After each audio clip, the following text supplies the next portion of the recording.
بسم اللہ الرحمن الرحیم۔ السلام علیکم ورحمۃ اللہ وبرکاتہ۔ بسم اللہ الرحمن الرحیم۔ عزیز طلباء اکرام، ایم اے اسلامیات کے مضمون اسلام اور سائنس کا آج ہمارا سبق نمبر 19 ہے، جس کا عنوان ہے ابو ریحان البیرونی کی سائنسی خدمات۔ پیچھے ہم نے ان کا تعارف پچھلے سبق میں دیکھ لیا تھا، تو آج کے اس سبق میں انشاءاللہ ہم ان کی خدمات پر تفصیلی روشنی ڈالنے کی کوشش کرتے ہیں۔ تو پہلے ہم گزشتہ سبق کا خلاصہ دیکھتے ہیں۔ گزشتہ سبق میں ہم نے البیرونی کا نام و نسب پڑھا تھا، ان کے نام کے بارے میں پڑھا کہ ان کا اصل نام کیا ہے۔ ایسے ہی ہم نے ان کی پیدائش کے حوالے سے گفتگو کی تھی کہ ان کی پیدائش کس سن میں ہوئی ہے، اور اس میں جو مورخین کا اختلاف تھا اس کی وضاحت بھی کی تھی۔ ایسے ہی ہم نے ان کی تعلیم و تربیت کے حوالے سے گفتگو کی کہ انہوں نے اپنی تعلیم کی ابتدا کہاں سے اور کس طریقے سے کی۔ اپنے چچا زاد بھائی سے انہوں نے پڑھنا شروع کیا، انہوں نے ان کو اپنی کفالت میں رکھا اور تعلیمی مکمل کفالت ان کو مہیا کی، کیونکہ خود غریب خاندان سے تعلق رکھتے تھے، لیکن ساری کفالت انہوں نے کی تھی۔ پھر ایسے ہی تعلیم و تربیت پانے کے بعد انہوں نے مختلف ممالک کے سفر کیے، کیونکہ سیاحت ان کا ایک شوق تھا، ایک لگن تھی سیاحت کی ان کو، تو اس طریقے سے یہ مختلف ممالک میں گئے۔ جرجان گئے پہلے ہجرت کر کے مجبوراً، پھر ایسے ہی یہ غزنی چلے گئے اور غزنی سے ہندوستان میں رہے، کافی طویل عرصہ جو ہے ہندوستان میں قیام پذیر رہے، اور ہندوستان کے قیام کے دوران ہی انہوں نے کتاب الہند کے نام سے کتاب لکھی تھی۔ ایسے ہی پھر ہم نے ان کی تصانیف پر روشنی ڈالی تھی کہ جو ان کی کتابیں ہیں، قانون المسعودی ہے، کتاب الہند ہے اور کتاب الاوتار ہے، اس طریقے سے اور بھی جو ان کی کتب ہیں ان پر ہم نے تفصیلی گفتگو کی تھی، اور پھر آخر میں ہم نے ان کی تاریخ وفات کے بارے میں تذکرہ کیا تھا۔ تو آج کے اس سبق میں انشاءاللہ ہم البیرونی کی سائنسی خدمات پر تفصیلی روشنی ڈالنے کی کوشش کرتے ہیں۔ تو دیکھیں گے کہ البیرونی کی جو سائنسی خدمات ہیں، علم معدنیات میں کون سی خدمات سر انجام دی ہیں انہوں نے، علم ارضیات میں کون سی خدمات سر انجام دی ہیں، ایسے علم حیوانات میں انہوں نے کون سی خدمات سر انجام دی ہیں، علم طبیعیات میں ان کی کون سی خدمات ہیں، تفصیلاً دیکھتے ہیں۔ تو چلیے دیکھتے ہیں سائنسی کارناموں میں ان کی جو خدمات ہیں۔ سب سے پہلے علم معدنیات میں ان کی خدمات کا جائزہ لیتے ہیں۔ تو معدنیات میں خدمات کے حوالے سے تذکرہ کرتے ہوئے ڈاکٹر غلام قادر لون اپنی کتاب میں فرماتے ہیں سائنسی کارنامے، مسلمانوں کے سائنسی کارنامے میں، کہ علم معدنیات میں سب سے اہم کارنامہ البیرونی نے سر انجام دیا ہے۔ انہوں نے اس موضوع پر الجماہیر فی معرفت الجواہر کے عنوان سے ایک ضخیم کتاب تصنیف کی، جس میں اس نے بے شمار پتھروں اور دھاتوں کے طبی اور تجارتی پہلوؤں پر سیر حاصل بحث کی ہے۔ ان کے بعد ماہر معدنیات کی حیثیت سے البیرونی نے بے شمار کارنامے سر انجام دیے ہیں۔ اس میں البیرونی نے 18 قیمتی دھاتوں کے اوزان مخصوصہ متعین کیے، جو تقریباً مکمل حد تک درست ہیں۔ تو دیکھیں اب علم معدنیات میں البیرونی کی یہ خدمات ہیں کہ انہوں نے ایک کتاب لکھی ہے الجماہیر فی معرفت الجواہر کے نام سے، اور اس کتاب میں پتھروں اور دھاتوں کی جو طبی اور تجارتی پہلو ہیں ان پر تفصیلی گفتگو کی ہے۔ ایسے ہی 18 قیمتی دھاتوں کے اوزان مخصوصہ انہوں نے متعین کیے تھے، جو آج کے جدید دور میں صحیح ثابت ہو رہے ہیں۔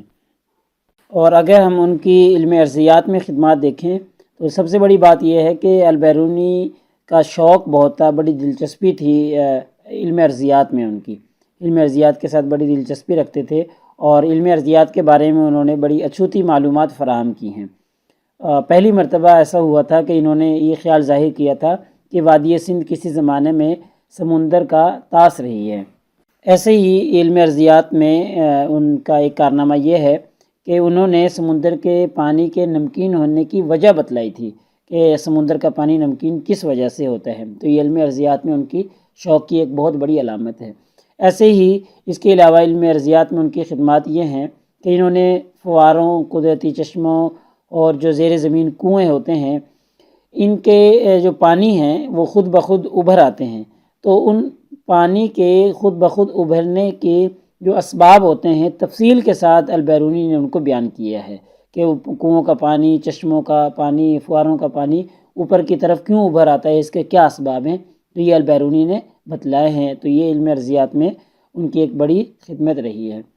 اور اگر ہم ان کی علم حیوانات میں خدمات کا جائزہ لیں تو البیرونی نے جو کتاب تصنیف کی، جس کا ہم نے پیچھے بھی تذکرہ کر چکے ہیں، الجماہیر فی معرفت الجواہر، اس کتاب میں البیرونی نے مونگوں اور اسفنجوں میں دوسرے جمادات کی بنسبت درخت کی طرح نشو و نما پانے کی صلاحیت کی نشاندہی کی تھی کہ جس طرح درخت میں نشو و نما پانے کی صلاحیت موجود ہوتی ہے، اسی طریقے سے مونگوں اور اسفنجوں میں بھی یہ صلاحیت ہوتی ہے۔ اسی طریقے سے جو دوسرے جمادات ہیں ان میں بھی یہ نشو و نما پانے کی صلاحیت موجود ہوتی ہے، اور یہی ایک وجہ ہے جو اس کو دوسرے معدنیات سے الگ کر کے عالم حیوان میں داخل کر دیتی ہے، ٹھیک ہے۔ حالانکہ مونگے اور اسفنجے معدنیات میں آنے چاہیے تھے، لیکن چونکہ ان کے اندر نشو و نما پانے کی صلاحیت موجود ہوتی ہے، اس لیے یہ معدنیات سے نکل کر عالم حیوانات میں داخل ہو جاتے ہیں، پھر ان کو حیوانات میں شمار کیا جاتا ہے۔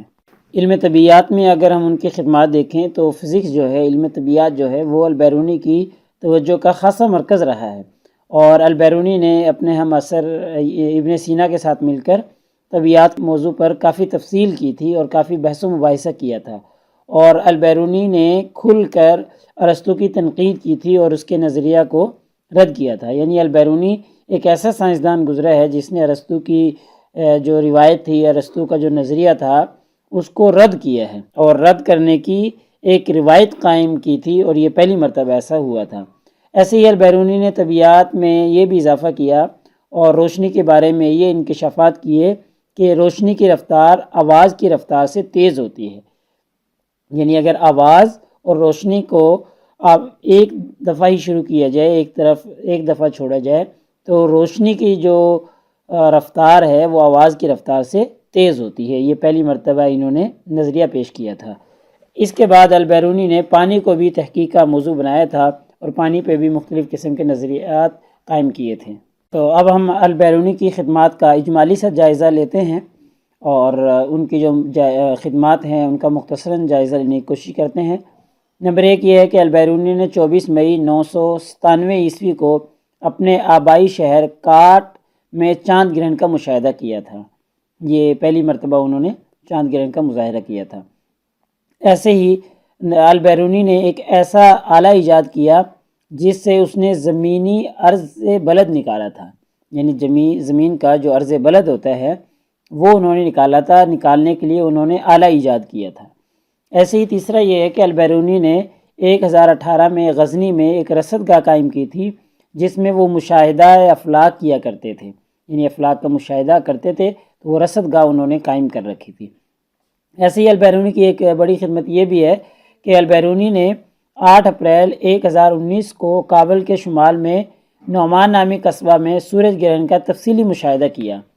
ایسے ہی البیرونی نے 1019 میں اور 1020 میں ان دونوں کے درمیان میں مسلسل مشاہدات کر کے غزنی کا عرض بلد دریافت کیا تھا۔ ایسے ہی البیرونی نے عرض بلد معلوم کرنے کے لیے ایک ایسا آلہ ایجاد کیا جس کا نام انہوں نے حلقہ یمنی رکھا تھا۔ اور البیرونی کی ایک بڑی خدمت یہ بھی ہے کہ انہوں نے دنیا کے مختلف شہروں کا عرض بلد اور طول بلد دریافت کیا، مثلا لاہور کا 34 درجے، سیالکوٹ کا 32 درجے، پشاور کا 34 درجے، ملتان کا 29 درجے، اور یہ ٹائم کا جو ڈفرینس ہے، ٹائم کا جو فرق ہے، وہ بھی انہوں نے دریافت کیا تھا۔ تو دیکھیں البیرونی نے شہروں کا طول بلد اور عرض بلد دریافت کیا تھا۔ ایسے ہی البیرونی وہ پہلا شخص ہے جس نے ہندوؤں کا قدیم لٹریچر پڑھا اور اس پر کتابیں لکھی۔ ہم پیچھے پڑھ چکے ہیں کہ کتاب الہند میں انہوں نے ہندوؤں کے آقاؤں کے بارے میں، ان کے خداؤں کے بارے میں، اور ایسے ہی ان کی کتابوں کے بارے میں، جو ان کی مذہبی کتابیں تھیں، ان کا لٹریچر تھا، اس کی تفصیل بیان کی تھی اپنی کتاب کتاب الہند میں۔ تو یہ پہلے شخص ہیں جنہوں نے ہندوؤں کے قدیم لٹریچر کا مطالعہ کیا تھا اور اس کی تفصیلات بیان کی تھیں۔ ایسے ہی البیرونی کی ایک سب سے بڑی خدمت یہ ہے کہ البیرونی نے سب سے پہلے زمین کا نصف قطر معلوم کیا تھا۔ اس کا نصف قطر کہاں پہ ہے، یہ سب سے پہلے البیرونی نے معلوم کیا تھا۔ ایسے ہی البیرونی ایک ماہر ریاضی دان تھے، ریاضی کے بہت بڑے ماہر تھے، اور ایسے ہی ان کی ایک خصوصیت کہہ لیں یا ان کی ایک بڑی خدمت کہہ لیں کہ دھاتوں کی کثافت اضافی معلوم کرنے کا طریقہ اس عالی دماغ البیرونی نے ہی ایجاد کیا تھا کہ جو ان کی اضافی کثافت ہوتی ہے اس کو کیسے معلوم کیا جاتا ہے، یہ البیرونی نے معلوم کرنے کا طریقہ بتلایا تھا۔ ایسے ہی آثار قدیمہ کا پہلا ماہر البیرونی ہے۔ ہم پیچھے پڑھ چکے ہیں کہ انہوں نے اس موضوع پر آثار قدیمہ کے نام سے کتاب بھی لکھی تھی، جو ان کی سب سے پہلی کتاب تھی، جو بادشاہ کو پیش کی گئی تو بادشاہ بہت خوش ہوا تھا۔ تو یہ آثار قدیمہ کا پہلا ماہر البیرونی ہی قرار پاتے ہیں، یہ ان کی ایک بہت بڑی خدمت ہے۔ ایسے ہی ہندوستان کا پہلا سیاح جس نے سنسکرت زبان سیکھی اور اہل ہند کے پنڈتوں سے ملا، وہ ابو ریحان البیرونی ہی تھا۔ یعنی یہ زبان سیکھی انہوں نے ایک تو، اور اہل ہند کے جو پنڈت تھے ان سے ملا، ان سے معلومات حاصل کی۔ یہ ہم پیچھے بھی پڑھ چکے ہیں کہ جب وہ غزنی میں مقیم تھے تو غزنی میں کچھ ہندو جو ہیں، ہندو پنڈت، کچھ تجارت کی غرض سے، کچھ ویسے وہاں پر مقیم ہو چکے تھے، کچھ جو ہے غزنوی کی فوج میں ملازم تھے۔ تو اس طریقے سے بہت سے ہندو غزنی میں بھی موجود تھے۔ تو اس لیے جب البیرونی غزنی میں مقیم تھا تو اس نے پنڈتوں سے ملاقات کر کے، ہندوؤں سے ملاقات کر کے ان کے بارے میں معلومات حاصل کر لی تھیں، اور یہی وجہ بنی تھی ان کے کہ ان کو شوق ہوا کہ وہ ہندوستان جائیں اور ہندوستان کی سیر و سیاحت کریں، کیونکہ وہ پنڈتوں سے اور ہندوؤں سے مختلف جو ہے کہانیاں سنتے رہتے تھے ہندوستان کے حوالے سے، ہندوستان کے کلچر اور تہذیب کے حوالے سے، ہندوستان کے لوگوں کے حوالے سے وہ پنڈتوں سے اور ہندوؤں سے کہانیاں سنتے تھے۔ تو اس لیے ان کو شوق ہوا کہ وہ اس طرح کے لوگوں کو وہاں جا کر دیکھیں۔ تو یہ ساری چیزیں 100 عظیم مسلمان سائنسدان رفیق انجم کی جو کتاب ہے اس کے صفحہ نمبر 444 پر یہ ان کے بارے میں لکھا ہوا ہے۔ تو لہٰذا ہمارے آج کے اس سبق کا خلاصہ نکلا کہ آج کے اس سبق میں ہم نے سب سے پہلے البیرونی کی سائنسی خدمات پر تفصیلی روشنی ڈالی ہے، جس میں علم معدنیات میں ان کی خدمات کا ہم نے جائزہ لیا ہے، علم ارضیات میں ان کی خدمات کا جائزہ لیا ہے، علم حیوانات میں ان کی جو خدمات تھیں ان کو ہم نے مختصراً دیکھ لیا کہ انہوں نے پہلی مرتبہ نظریہ پیش کیا کہ جو اسفنجی ہوتے ہیں یا یہ سمندری چھوٹے چھوٹے جانور ہوتے ہیں، ان میں پودوں کی طرح بڑھنے کی صلاحیت موجود ہوتی ہے، اسی وجہ سے یہ حیوانات میں داخل ہوتے ہیں، معدنیات میں داخل نہیں ہوتے۔ علم طبیعیات کے حوالے سے انہوں نے بتلایا کہ روشنی اور آواز کی رفتار کے حوالے سے انہوں نے بتلایا تو روشنی کی جو رفتار ہے وہ آواز کی رفتار سے تیز ہے۔ تو اس طریقے سے ہم نے ان کی خدمات کا مختصراً جائزہ لیا ہے۔ تو اگر پیپر میں پوچھے جانے والے سوالات سے متعلق ہم گفتگو کریں تو ایک سوال یہ ہے کہ البیرونی ایک حیت دان تھے، اس پر ایک جامع مضمون لکھیں۔ ایسے ہی ایک سوال یہ بھی پوچھا جاتا ہے کہ البیرونی ایک حقیقی سائنسدان تھے، ان کی سائنسی خدمات پر ایک جامع نوٹ لکھیں۔ یا بعض دفعہ یہ بھی پوچھ لیا جاتا ہے کہ البیرونی کی مختلف شعبہ ہے زندگی میں جو خدمات ہیں ان خدمات کا تفصیلی جائزہ لیں۔ تو اس طریقے سے ان کی سائنسی خدمات کے بارے میں مختلف الفاظ کے ساتھ، مختلف سٹیٹمنٹ کے ساتھ سوال پوچھا جاتا ہے۔ تو انشاءاللہ اگلے سبق نمبر 20 میں انشاءاللہ ہم نئے سائنسدان عمر خیام کا تعارف پڑھیں گے اور ان کی زندگی کا مکمل جائزہ پیش کرنے کی کوشش کریں گے کہ اپنی پیدائش سے لے کر اپنی وفات تک انہوں نے کس طریقے سے زندگی گزاری اور کون سے انہوں نے کارہائے نمایاں سر انجام دیے تھے۔ جزاکم اللہ خیر۔